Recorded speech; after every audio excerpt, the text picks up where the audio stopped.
A paz de Cristo e o amor de Maria estejam com todos.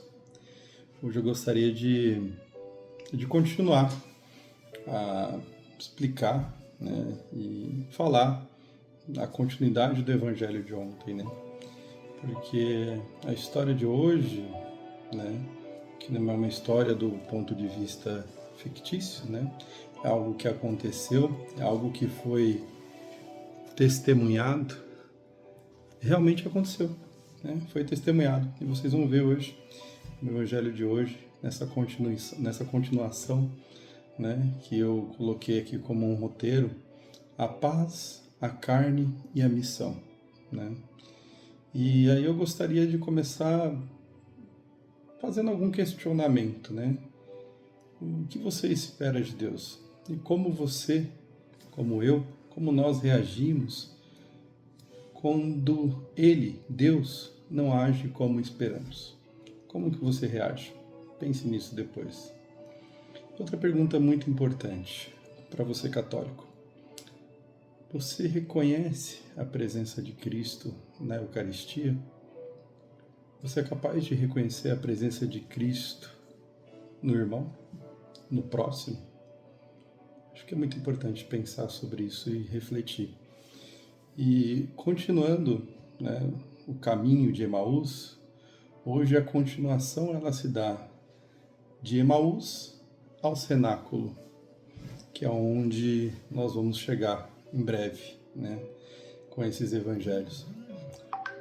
Aqui eu quero fazer uma pequena aspas, que quando a gente consegue, né, além de aos domingos, que é a obrigação de todo católico, é um dever por amor, né, é uma missa de preceito, temos que participar, mas conforme a gente vai participando, o preceito já não importa tanto, não por não importar ir, mas porque nós que somos católicos, que queremos estar na presença de Jesus, nós vamos por amor, né, cumprindo o preceito.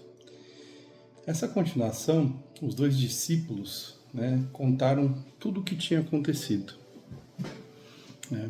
Como nós falamos ontem, quando Jesus partiu o pão, e ali no pão eles perceberam, eles viram, eles identificaram que era Jesus, e nesse partir do pão eles não se seguraram, como eu falei ontem para vocês, né? Aquele desejo. Então eles voltaram lá aqueles 12 estádios, ou 12 quilômetros ou mais, correndo para contar para quem? Para os 11 apóstolos, né? E aí vocês imaginam, né? Esses dois discípulos voltaram correndo na madrugada, né? Já não tinham medo de mais nada.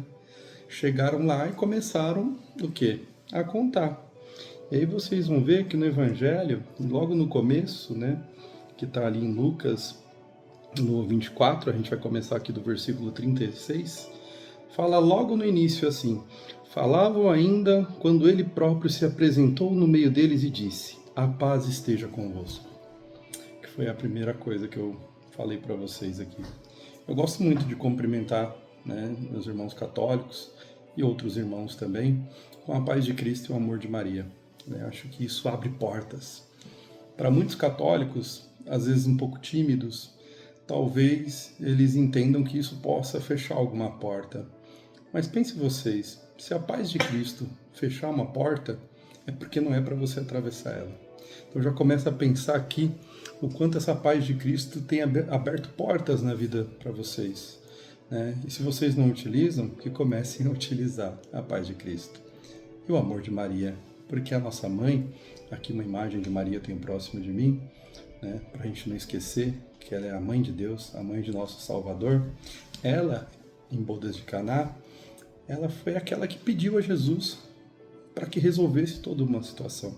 Aqui eu não vou adentrar nessa parte tão importante, mas nós sabemos, se queremos ir até o coração do Filho, nada melhor do que aprender com a mãe.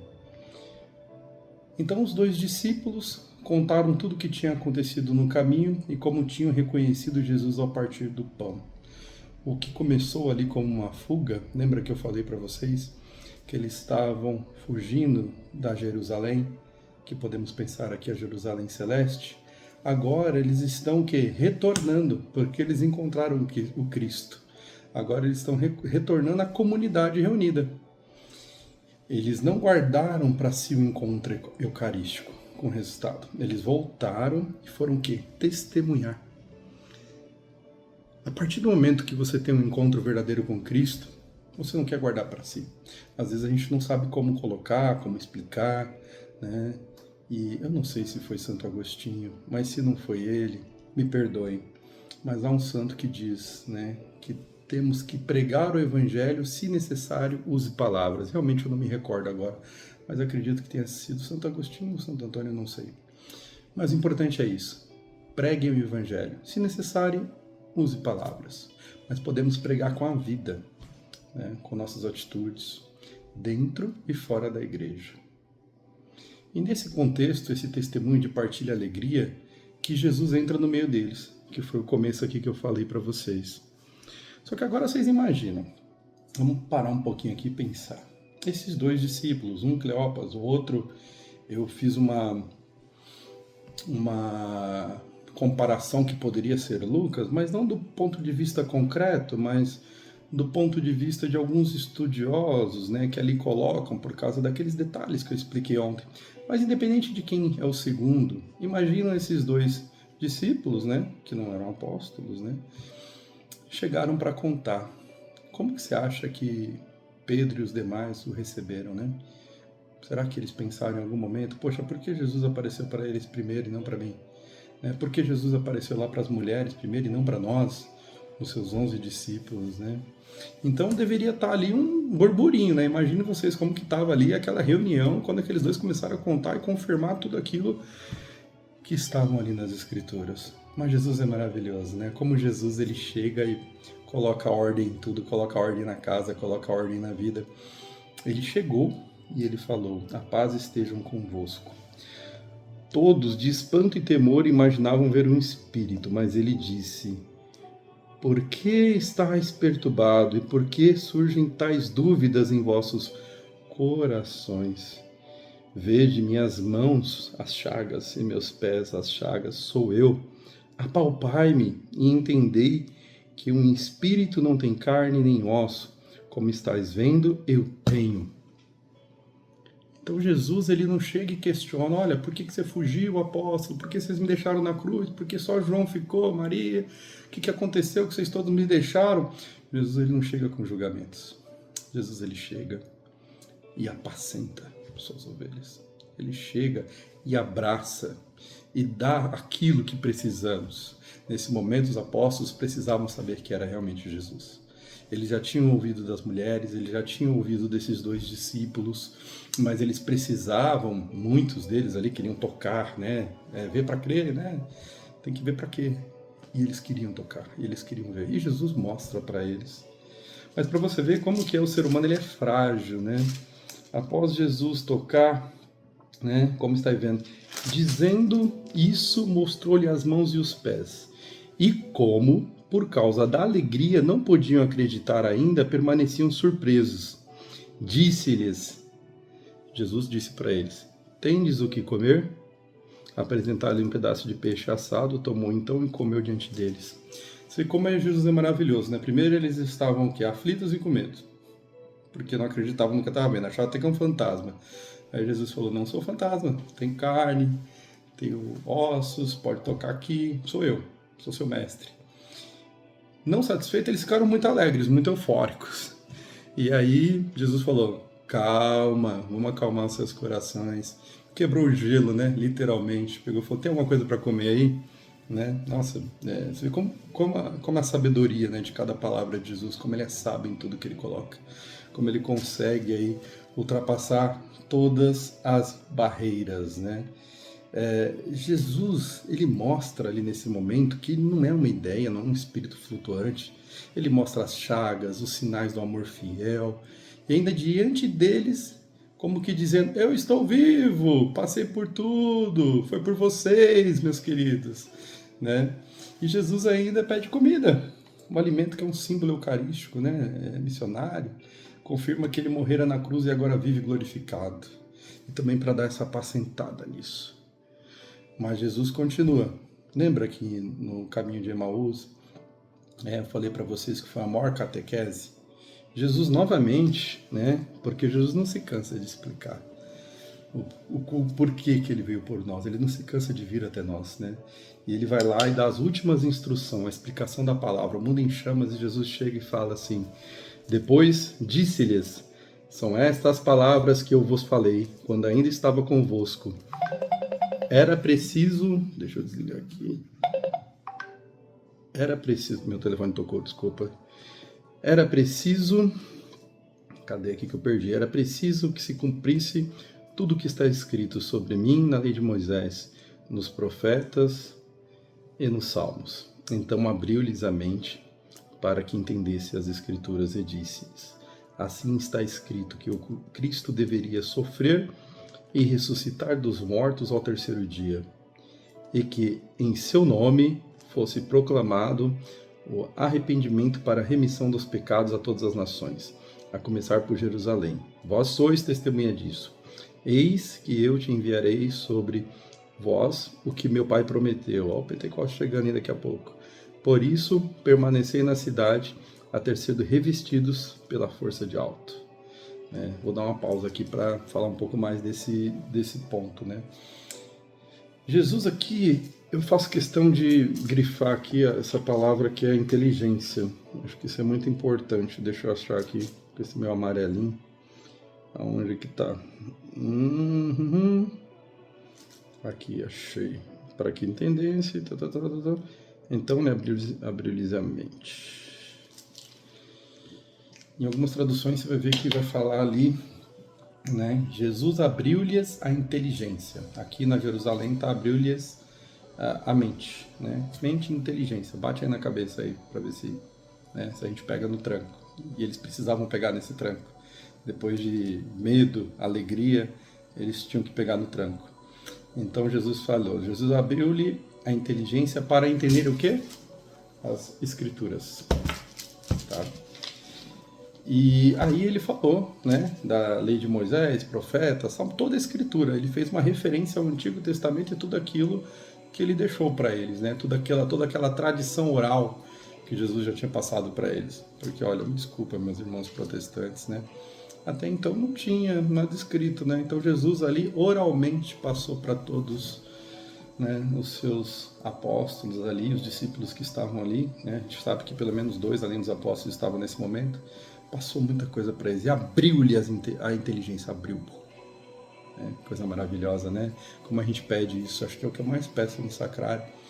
Quando eu me ajoelho diante de Jesus Eucarístico, eu falo: Jesus, me dá sabedoria para que eu possa levar o seu amor, para que eu possa levar a sua verdade, para que eu possa levar a sua palavra. Né? Às vezes eu, sempre antes de cantar, quando eu vou servir na igreja, eu me ajoelho, e uma das coisas que eu faço, eu peço primeiro para que Jesus ele seja meus olhos, seja meus ouvidos, seja minha boca, né? Seja minha voz, né? Que seja a minha inteligência, mas principalmente que ele haja no meu coração, para que eu possa reunir todos esses sentidos e fazer o melhor para ele, para a honra e glória dele. E é isso que eu peço quase todas as vezes que eu vou servir e muitas das vezes que eu me ajoelho diante dele no sacrário. Então aqui a gente vê que Jesus é a chave de leitura para as Escrituras. Tudo apontava para a cruz e a ressurreição. Esse é o coração da catequese cristã. Quando você for ouvir uma catequese, se não for para falar de Cristo, se não for para colocar Cristo no centro, se não for para colocar Cristo em toda a sua magnitude, se não for para colocar a cruz, se não for para colocar o seu amor, se não for para colocar os seus ensinamentos, essa catequese está falha. Me desculpa. A catequese não é para ser emotiva, é para apontar para Cristo. E é isso que nós precisamos fazer. Devemos pedir ao Senhor a graça de compreender, aprender, explicar, anunciar, né, a fé com clareza, com firmeza, com zelo, com muito amor. E um dos caminhos é esse.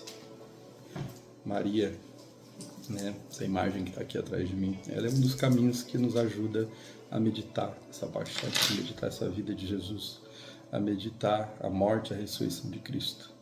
Então ela nos ensina. Faça o teste, experimenta, vai valer a pena, tenho certeza disso. O Espírito Santo ele quer inflamar nossos corações, sim, mas ele também quer iluminar a nossa inteligência. Nós precisamos desse zelo. E nem sempre, irmãos, esse zelo, essa capacidade de pregar, essa capacidade de levar o Evangelho, ela vai ser fruto só do estudo e do conhecimento, que é muito necessário. Mas ele é dom de Deus, é graça. Então pede a graça para Deus. Você vai até o seu limite, o seu esforço. E a partir daquele limite, Deus age. Então, se você ainda não está no seu limite, é porque você precisa fazer um pouco mais, acordar um pouco mais cedo, né? Jejuar mais, né? Manter em dia os sacramentos, se abster de carne toda sexta-feira, como manda a Santa Igreja, que isso é pecado, quem não faz. Não fica nessa história da Eita, o telefone tocou mais uma vez, perdão, mas eu preciso terminar isso. Nós estávamos aqui, quando eu havia falado para vocês, né, que o Espírito Santo quer inflamar os corações, sim, mas também iluminar a nossa inteligência, o nosso intelecto. Acho que foi aí que eu parei. Eu estou fazendo um vídeo sem pausa, então a gente precisa inovar, né, e tentando aí manter o raciocínio. Eu tive uma ligação de muito tempo.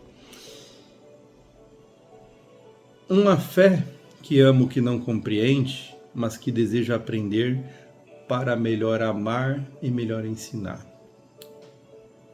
Presta atenção nessa frase. Uma fé que ama o que não compreende, mas que deseja aprender para melhor amar e melhor ensinar. A nossa fé católica, né, a nossa fé cristã, ela necessita desse desejo. Nós temos que desejar a Cristo. Nós temos que desejar estar na presença dele. Nós temos que desejar estar na fila de comunhão.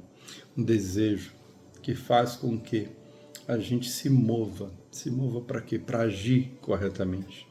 Para fazer também quando é necessário fazer. Para cumprir os mandamentos. Para cumprir aquilo que Deus quer para nós em nossas vidas.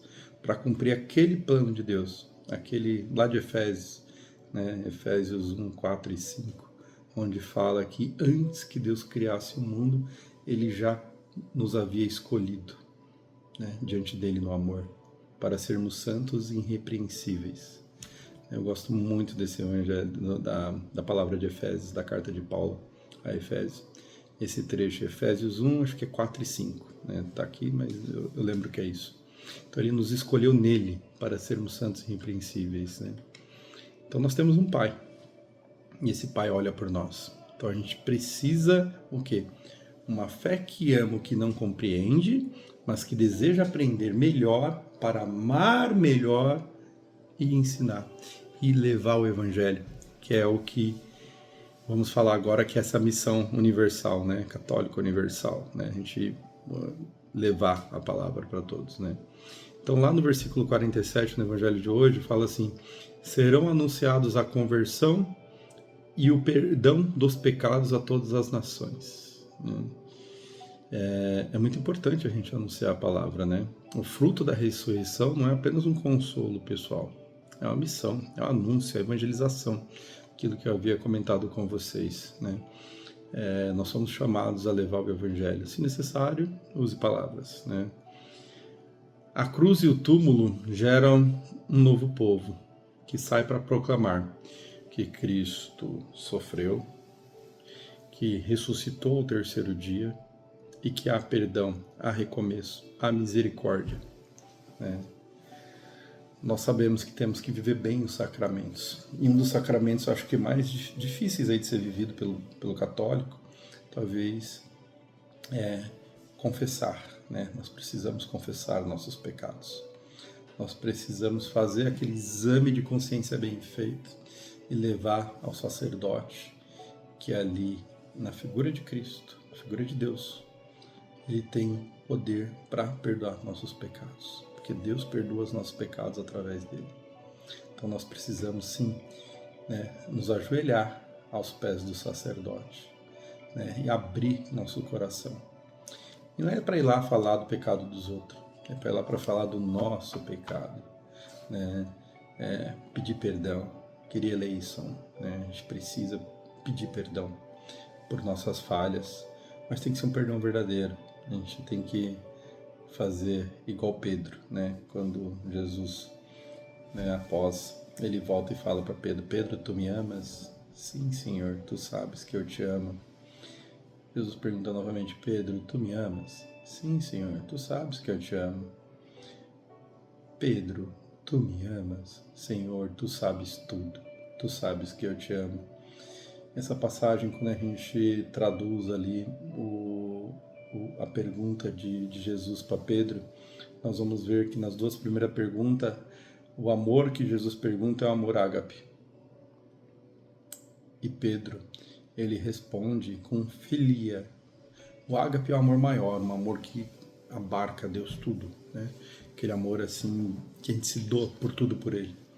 E Pedro, nas duas vezes que Jesus pergunta se ele é ágape, ele responde filia. Na terceira pergunta, Jesus já é mais complacente, ele vai lá e fala: Pedro, tu me filias? Aí Jesus fala: Senhor, tu sabes tudo. Pedro recorda todas as vezes, todos os erros, todas as vezes que negou a Jesus, as vezes que não foi capaz, né? E fala: Senhor, tu sabes tudo, você sabe dos meus pecados, né? Mas estou aqui, eu te filio, né? Eu ainda não tenho aquele amor maior que ele vai ter sim nesse momento aqui após o Pentecoste, que é onde Pedro aqui já sai fazendo muitas coisas. Inclusive a primeira leitura de hoje lá de Atos dos Apóstolos fala disso, daquele Pedro que cura, né? Aquele Pedro que em nome de Jesus ele cura, né? Então é uma leitura boa para vocês também hoje ler a primeira leitura a primeira leitura hoje. Ela é super importante porque ela fala desse Pedro, esse Pedro aqui que já está entendendo melhor as coisas, ó, inteligência, entender, graça de Deus agindo junto, que bênção, né? E você é testemunha disso, irmão, né? Vós sereis testemunha de tudo isso, está no versículo 48, né? Aqui está o envio, né? Você que viu as mãos transpassadas, que ouviu a palavra, que comungou e partiu do pão, né? Você agora é testemunha. Eles foram nossas testemunhas. Eles registraram tudo através da transmissão oral, né? Não tinha, a Bíblia não tinha caído do céu ainda, como diz ali os nossos irmãos protestantes. Então, assim, eles foram transmitindo toda essa fé. Vocês são testemunha. Não tem como ficar calado mais. Eles saem para anunciar. Aí você vê Pedro aí já na primeira leitura curando ali na porta do templo, né? É maravilhoso isso. Não tem mais como fugir para Emaús, como os discípulos de Emaús que voltaram. Agora é Jerusalém Celeste. É isso que a gente busca, é isso que a gente anuncia, né? Aquele que encontrou o ressuscitado precisa anunciá-lo. E foi assim com outros também. Depois, quando Saulo, né, se converte e muda, esse processo de conversão, de metanoia, de mudança de mentalidade, a partir daí é anunciar Cristo. E concluo com vocês aqui. Hoje eu fui no Santíssimo e ali fiquei um pouco e depois comecei a ajudar uma irmã que estava lá arrumando as toalhas. Ela é ministra da Eucaristia. E eu comecei a conversar com ela, como eu acho lindo, né? O zelo por tua casa me consome. Ela ali nos mínimos detalhes, colocando a toalha para ficar exatamente no lugar ideal. Esse zelo que nós devemos ter.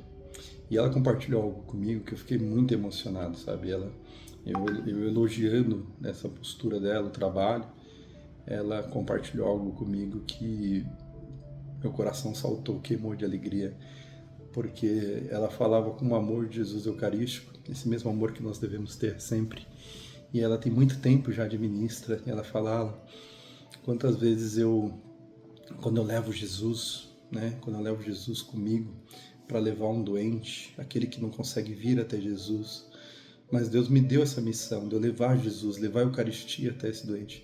E quando eu levo lá, eu vejo umas condições tão tristes na casa, mas quando eu chego com Jesus, aquela pessoa que está ali moribunda, acamada, acabada, né? Às vezes com doenças tão graves ali, quando ela vê a minha presença com Jesus Eucarístico ali, nossa, o rosto, a vida, a gente vê a vida, essa luz que ilumina. Então Cristo, ele chega, ele transforma. E a gratidão que a pessoa tem, né, por esse serviço, por esse doar-se com amor, por esse carinho com Jesus Eucarístico, né? Se você quer conhecer se seu sacerdote é um bom sacerdote, veja o amor que ele tem pela Eucaristia, né? Importante isso. É importante você quer conhecer seu ministro, se ele é um bom ministro. Veja o amor que ele tem pela Eucaristia, né? Isso é muito importante. Acho que meu telefone está tocando demais. Desculpa, tá? Então eu peço hoje, né? Peço hoje a Deus que nos dê essa sabedoria, né? Que nos dê a sabedoria para a gente poder realmente amar Jesus, né? Realmente levar a palavra, realmente se entregar a esse Jesus que se fez tão pequeno num pedaço de pão. E eu comecei com questionamentos e termino com questionamento.